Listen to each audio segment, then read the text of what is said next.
Assalamualaikum warahmatullahi wabarakatuh. Bismillahirrahmanirrahim. Alhamdulillahirabbil alamin. Berjumpa kembali dengan kami, Anang Sucipto, Wahyudi dan Musrifah. Bapak dan Ibu, kali ini kami akan menyampaikan tentang dimensi profil pelajar Pancasila yang berkaitan erat dengan kompetensi yang ingin dicapai dan gambaran aktivitas pembelajaran. Apakah profil pelajar Pancasila itu? Profil pelajar Pancasila sesuai visi dan misi Kementerian Pendidikan dan Kebudayaan sebagaimana tertuang dalam Peraturan Menteri Pendidikan dan Kebudayaan nomor 22 tahun 2020 tentang Rencana Strategis Kementerian Pendidikan dan Kebudayaan tahun 2020 sampai dengan tahun 2024. Pelajar Pancasila adalah perwujudan pelajar Indonesia sebagai pelajar sepanjang hayat yang memiliki kompetensi global dan berperilaku sesuai dengan nilai-nilai Pancasila. Lalu, apa sajakah profil pelajar Pancasila itu? Profil pelajar Pancasila yang pertama yaitu beriman dan bertakwa kepada Tuhan Yang Maha Esa dan berakhlak mulia. Yang kedua yaitu berkebinekaan global. Yang ketiga yaitu bergotong royong. Yang keempat adalah mandiri. Yang kelima adalah kreatif. Dan yang keenam adalah bernalar kritis. Baik, Bapak Ibu, mari kita bahas satu persatu profil pelajar Pancasila. Profil yang pertama yaitu beriman, bertakwa kepada Tuhan Yang Maha Esa dan berakhlak mulia. Pelajar Indonesia yang beriman, bertakwa kepada Tuhan Yang Maha Esa dan berakhlak mulia adalah pelajar yang berakhlak dalam hubungannya dengan Tuhan Yang Maha Esa. Ia memahami ajaran agama dan kepercayaannya, serta menerapkan pemahaman tersebut dalam kehidupannya sehari-hari. Elemen dan kunci dari profil pelajar Pancasila yang pertama ini adalah yang pertama, akhlak beragama.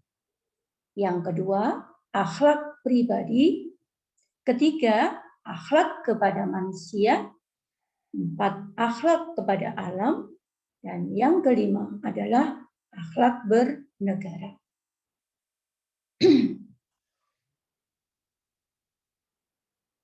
Profil pelajar Pancasila yang kedua yaitu berkebinekaan global. Pelajar Indonesia mempertahankan budaya luhur, lokalitas dan identitasnya, dan tetap berpikiran terbuka dalam berinteraksi dengan budaya lain, sehingga menumbuhkan rasa saling menghargai dan kemungkinan terbentuknya dengan budaya luhur yang positif dan tidak bertentangan dengan budaya luhur bangsa.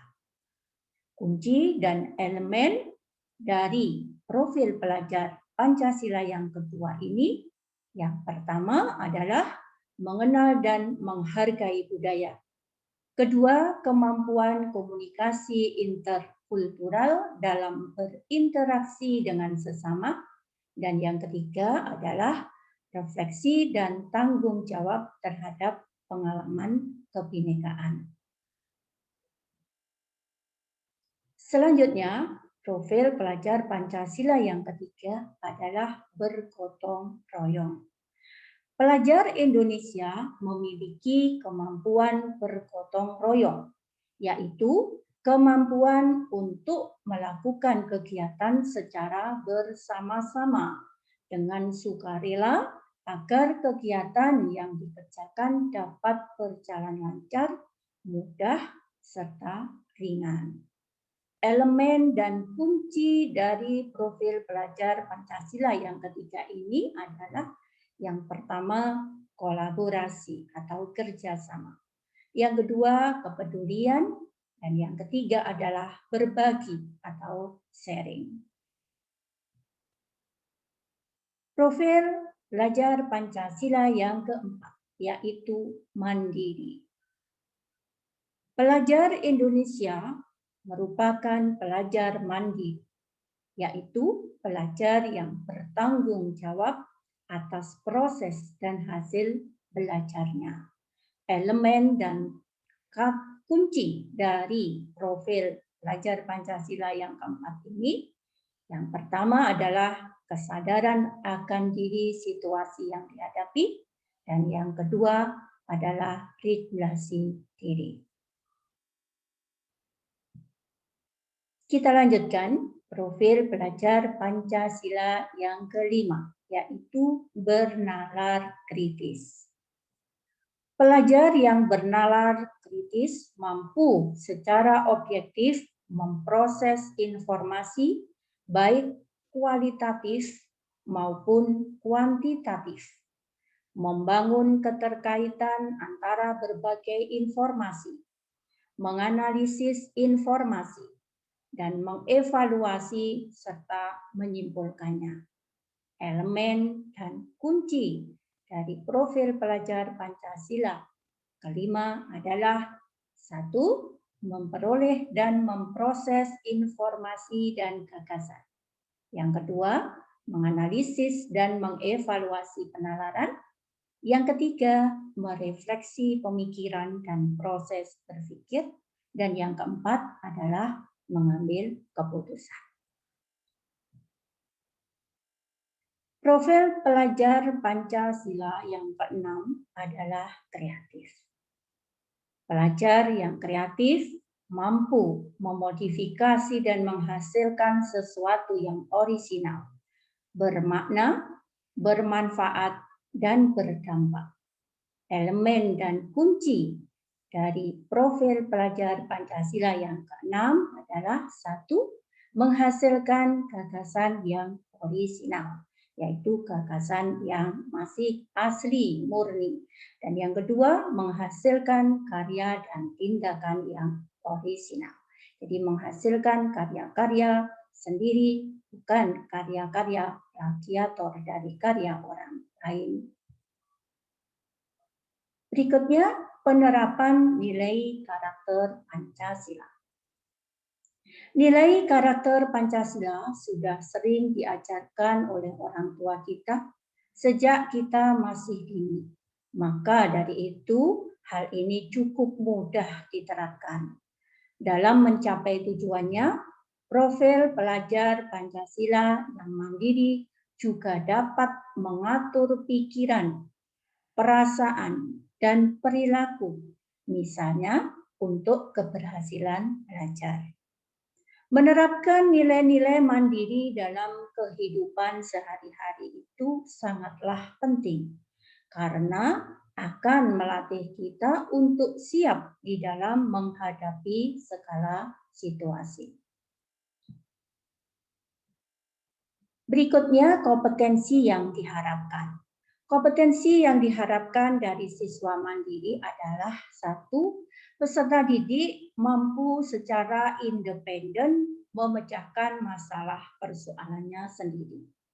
Yang kedua, peserta didik diharapkan memiliki keterampilan di dalam memecahkan persoalan. Dan yang ketiga, peserta didik diharapkan kreatif dan memiliki inisiatif. Siapakah peran yang terlibat dan apakah peran mereka? Yang pertama adalah orang tua. Orang tua mendorong dan memastikan perkembangan anak dalam keluarga. Yang kedua adalah guru. Guru menciptakan desain pembelajaran yang kondusif dan memotivasi siswa dalam belajar. Dan yang ketiga adalah sekolah. Sekolah adalah tempat anak memperoleh kegiatan terstruktur dan sistematis yang mempengaruhi kemandirian anak dan memastikan fasilitas pembelajaran terpenuhi. Baik, Bapak Ibu, demikian yang bisa kami sampaikan. Terima kasih atas perhatiannya. Saya akhiri. Assalamualaikum warahmatullahi wabarakatuh.